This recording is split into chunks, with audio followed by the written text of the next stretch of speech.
entrevista à Veja, o ministro da Economia Paulo Guedes afirmou que no curto prazo o Brasil pode virar uma Argentina com 30% a 40% de inflação e que a médio prazo e antes de o governo acabar pode chegar a se tornar uma Venezuela. Segundo Guedes, se o Congresso Nacional aprovar algo com uma economia menor do que 800 bilhões de reais, seria um, abre aspas, remendo da velha Previdência. Ele disse que avisou o presidente Bolsonaro de que uma reforminha dói pouco, mas ela interessa aos seus opositores. Se de fato a reforma da Previdência aprovada tiver uma economia menor do que 800 bilhões de reais, Guedes afirmou ainda que renuncia ao cargo. Será, Vera? Eu acho o seguinte, Silvio, ele quis ser enfático, né? Quis dar gravidade àquilo que ele estava dizendo e, portanto, de alguma maneira, dar mais consequência à possibilidade de a reforma ser pequena. Acho que ele não deveria ter fixado um piso a partir do qual ele fica ministro, porque isso é muito ruim.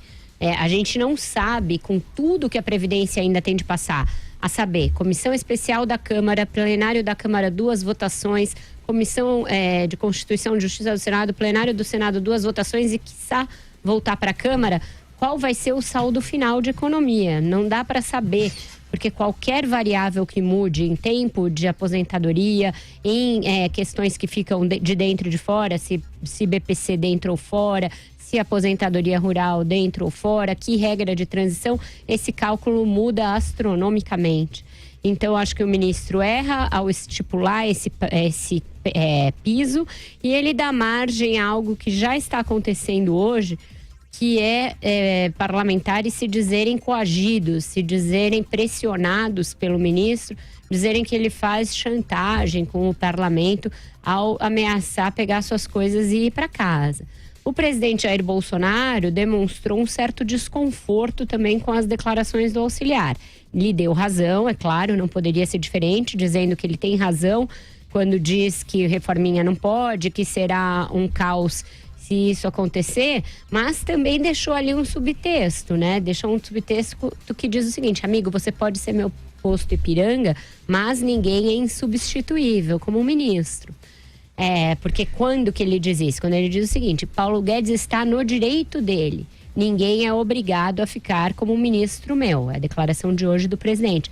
Então ele está querendo dizer que concorda com o auxiliar, mas que também não se sentiu confortável que ele faça esse prognóstico neste momento em que o governo tem baixa avaliação, enfrenta manifestações de rua já por conta da educação, tem uma greve geral marcada mais à frente, a economia patina, a arrecadação cai.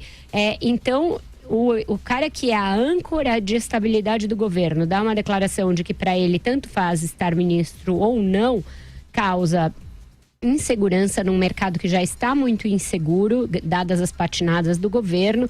Essa reação no Congresso, que já está com a faca no dente para cima do governo, e deixa o próprio presidente meio numa situação desconfortável às vésperas de uma manifestação que deveria e deverá ser em seu apoio.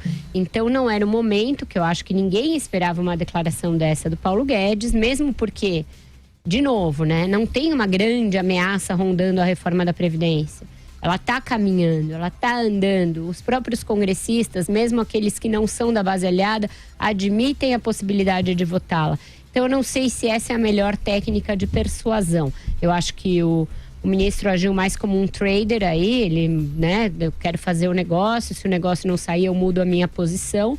Mas a posição de um ministro de Estado diante de circunstâncias assim tão delicadas como são essas do governo Jair Bolsonaro, ela é um pouco diferente. Pois é. E você, hein, Andreasa, o que você acha? Silvio, eu li a entrevista com atenção e, bom, o jornalismo não tem nada a ver com isso. Tem de querer entrevistar o ministro mesmo. Eu só não entendo por que, nesta circunstância, nesse momento, o Paulo Guedes deu a entrevista. Absolutamente desnecessária. Para que, por exemplo, esse papinho superficial de que o Brasil pode virar a Venezuela? Isso serve para retórica eleitoral. Mas isso não é um risco que nós temos. Nós não temos esse risco em matéria econômica. Matéria política é outra coisa. E aí a gente pode até conversar. conversar sobre se o bolsonarismo não contribui para esse risco.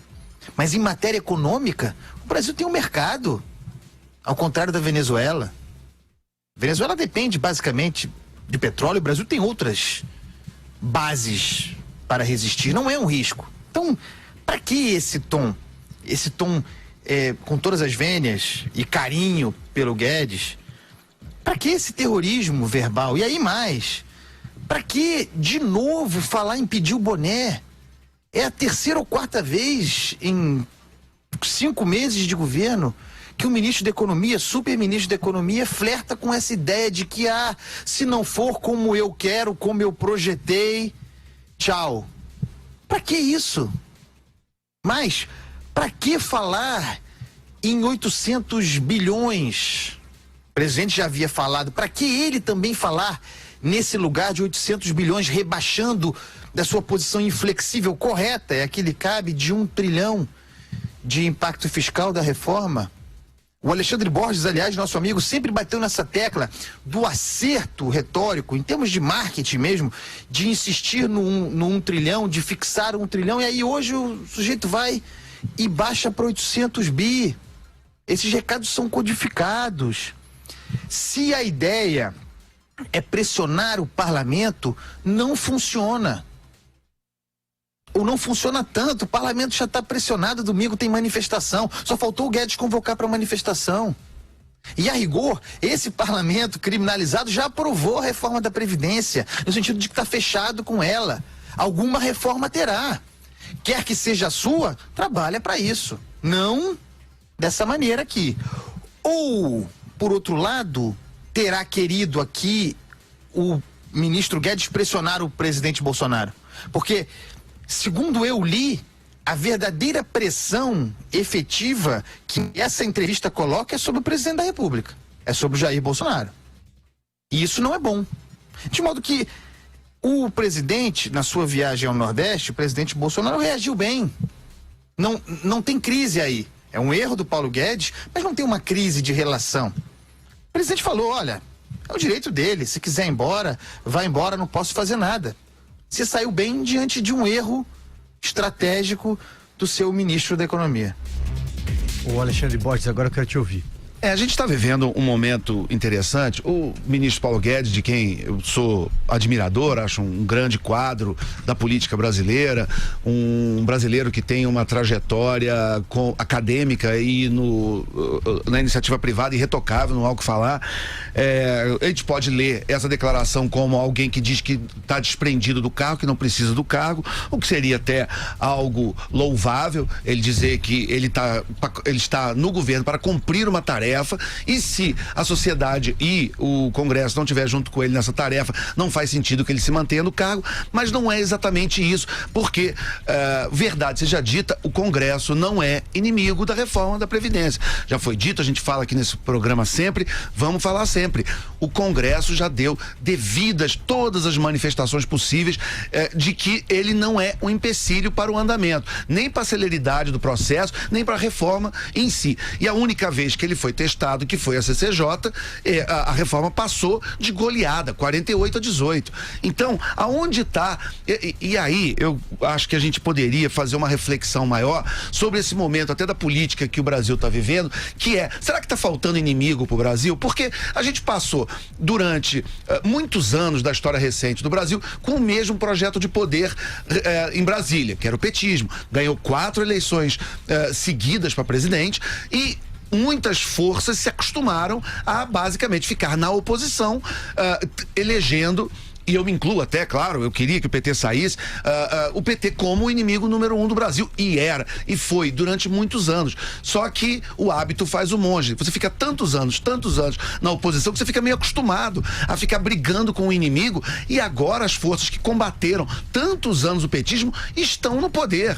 Então, agora é hora de fazer, agora é hora de avançar as agendas, agora é hora de trabalhar, entendeu? E aí fica essa coisa de, essa busca de inimigos, ou é o Centrão, ou é o STF, ou é o Congresso, será que existe ainda esses monstros, esses dragões, ou será que é hora mesmo de trabalhar? O Congresso, as pautas estão andando, a reforma da Previdência especificamente, que é a reforma mais importante do Brasil, está no seu curso, está andando.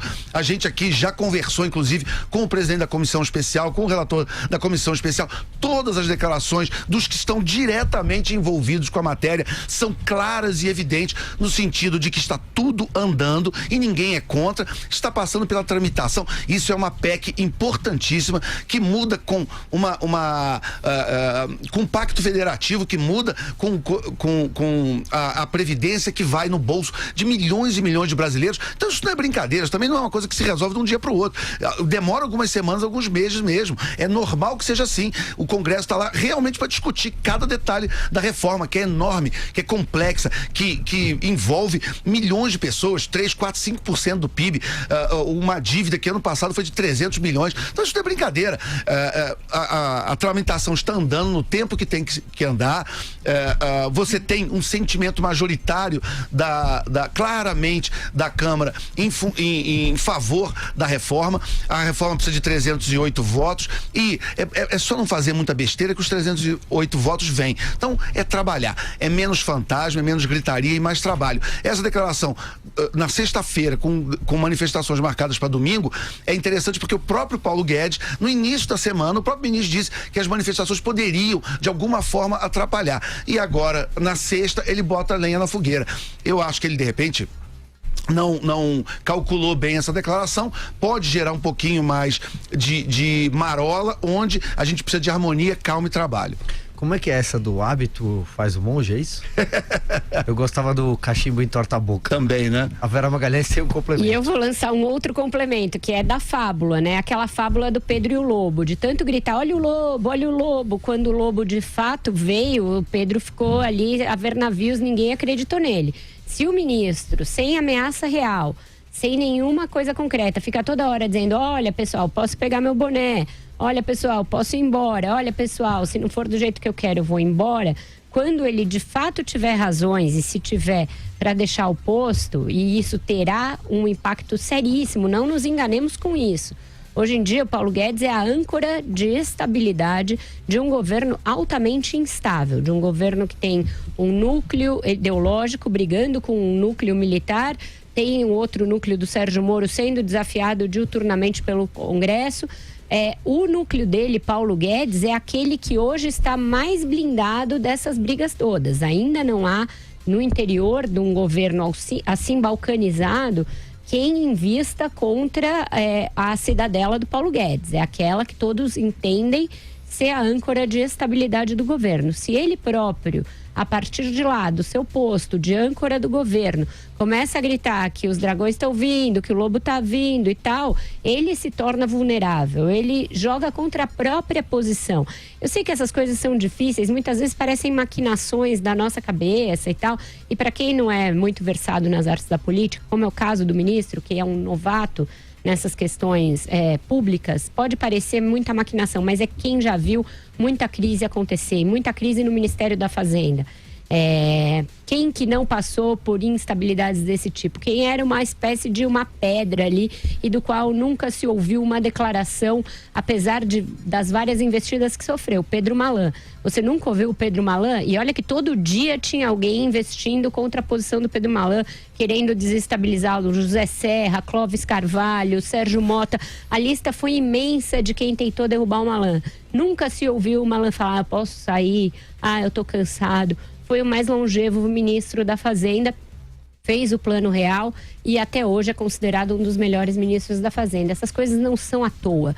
Ser ministro da Fazenda, da Economia agora, num país como o Brasil, em crise permanente, com crise fiscal permanente, requer resiliência, requer uma boa dose de estoicismo. Eu tenho certeza que o ministro Guedes tem essas características. Ele já passou, é alguém muito experimentado na vida privada, é alguém muito sabedor do problema do Brasil. Ele tem feito diagnósticos muito precisos, muito acurados e muito sofisticados sobre a natureza do nosso problema. Mas acenar toda hora com essa coisa de que o lobo tá vindo pode ser ruim para ele. Andreasa, viu um braço estendido aí dizendo cruza pra cá? Não, estender, ele botou o lobo na praça, Vera, e deu preço, né? Porque não é simplesmente falar em 800 bi como o limite, mas dizer que abaixo disso, menos de 800 bi de impacto fiscal é um remendo. Então ele colocou o preço, o número que justificaria a sua saída. Justificaria ser uma reforminha. E é ruim isso, porque, olha, 800 bi é uma baita reforma. 800 bi é uma baita reforma em qualquer circunstância, especialmente para um governo que não trabalha por ela. É um presente. Menos que isso, 700 bi é um presente também para um governo que não trabalha pela reforma. Ao colocar esse limite de 800 como o aceitável e menos do que isso, remendo, num conjunto em que diz que pode pedir o boné e ir para casa, não apenas avisou do lobo, como disse de que maneira o lobo tem que se comportar. Errou. E olha só, Major Olímpio, líder do PS, quer falar, Alexandre? É isso que eu entendi? É só fazer um complemento. Eu tava vindo pra cá e ouvindo o Grande Pra Cima Deles, o seu programa maravilhoso que nos antecede. Muito obrigado. Muito bom. E eu tava ouvindo o deputado Luiz Felipe, de Orleans e Bragança, e ele estava elegendo como um dos alvos das manifestações de domingo o Centrão, né? Que é essa massa aí de 230, 250 deputados que seriam de alguma forma um empecilho para o avanço do Brasil, e eles seriam liderados e chefiados pelo presidente da Câmara, o Rodrigo Maia. Estou reproduzindo o que eu ouvi das palavras dele. Então, era interessante que o ministro Paulo Guedes visse aonde que está a fonte de instabilidade, aonde está a fonte de briga com o Congresso. É a própria base do PSL, que tem alguns membros que ficam atiçando e ficam esticando a corda e ficam puxando briga com os outros deputados, né? Esses 230, 250 deputados a quem ele se refere, o sentimento da maioria deles é pela aprovação da reforma. Esse inimigo aí que está sendo eleito me parece muito mais o hábito de buscar inimigos, problemas e culpados para algumas coisas não estarem avançando, do que propriamente um inimigo real. Então, o ministro Paulo Guedes, eu acho que ele, pelo seu temperamento, é um homem de resultado, forjado na iniciativa privada, quer velocidade nas coisas. Eu acho que ele está certíssimo, todo mundo quer velocidade, mas a reforma está andando na sua tramitação, e se ele quer ajudar para que tudo continue caminhando e que a reforma seja aprovada do jeito que ele quer, ele tem que olhar para fora, mas ele também tem que ajudar a olhar para dentro. Também tem gente da própria base do Congresso, do governo, do próprio PSL, que no mínimo joga pelo confronto, e isso não costuma ajudar. Diga, Andreasa. Porque, olha, foi bom o Alexandre ter falado sobre isso. Não dá. Quem trabalha contra a reforma da Previdência é o deputado Luiz Felipe Orleans e Bragança. É parte significativa do PSL. Ao investir contra o parlamento para o qual foram eleitos, contra os seus pares, igualmente eleitos da mesma maneira, criminalizando uma parte do parlamento. É inacreditável isso. Eu entendo que o deputado seja monarquista, que ele nunca tenha superado o golpe republicano, tudo isso eu entendo, mas nós estamos na República. Nós estamos na República. E na República é necessário, ainda mais compondo o parlamento, valorizar o parlamento. O parlamento é a casa do povo. É onde está o voto. Muito maior volume do que aquele que teve o Jair Bolsonaro. Ali está o povo brasileiro. É representativo. Não adianta investir contra esta casa. É preciso fazer política. Baixar o celular, deixar de jogar pra galera e fazer política, conversar, convencer em torno de uma agenda virtuosa. O Centrão, maldito Centrão, trabalha em prol da reforma da Previdência, objetivamente, muito mais do que o deputado Luiz Felipe de Orleans e Bragança jamais o fez. Ele está trabalhando contra os interesses do Brasil, contra a agenda reformista liberal, investindo no caos, é mais um investidor no caos, na instabilidade, dando vazão, jogando pra galera essa manifestação de domingo, autoritária, de origem autoritária. Olha, poucas vezes uma coisa o Brasil surpreende a gente, mas poucas vezes eu vi uma barbárie tão grande do que deputados, senadores da República convocando para uma manifestação que é contra o parlamento. É inacreditável.